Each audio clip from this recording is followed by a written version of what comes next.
Good evening. I'm also here to comment on item 12 on the library materials purchase list that was sent out at the end of January. And I would like to ask that people were to vote against the approval of the books and that we look to create a policy for books to be reviewed prior to the purchase. So I'm probably going to echo a few of the things that he said. But, you know, as he said, 12, 13 days is just not an adequate amount of time to review the hundreds of books that were sent out. And even if I wanted to just go over the elementary list, which my son's in elementary school, that wouldn't be enough.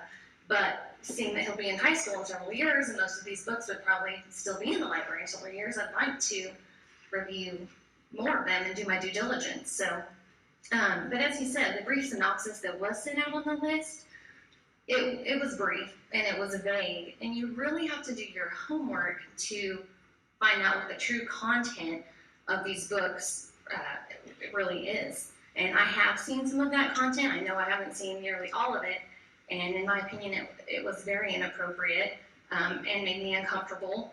I wouldn't want my children reading that. And the synopsis doesn't give any warning. It doesn't say, you know, this includes profanities or sexually explicit material.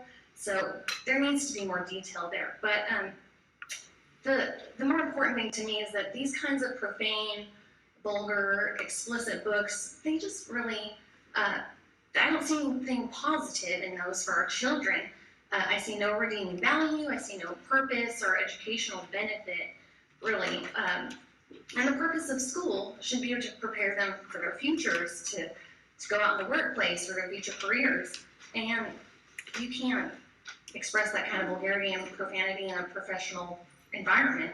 So I don't see how they benefit our students in any way.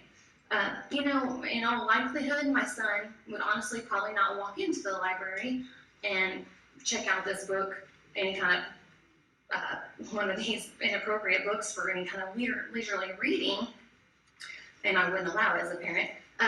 But the larger and more important point to me is that we shouldn't promote these kinds of materials financially or otherwise. We shouldn't support that, because I just don't see any benefit to that. If children want to, or students want to see these kinds of things in their own time, you know, most of them have access to the internet.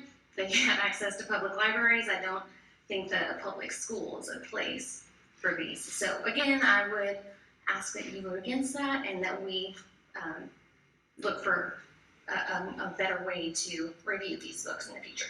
Thank you.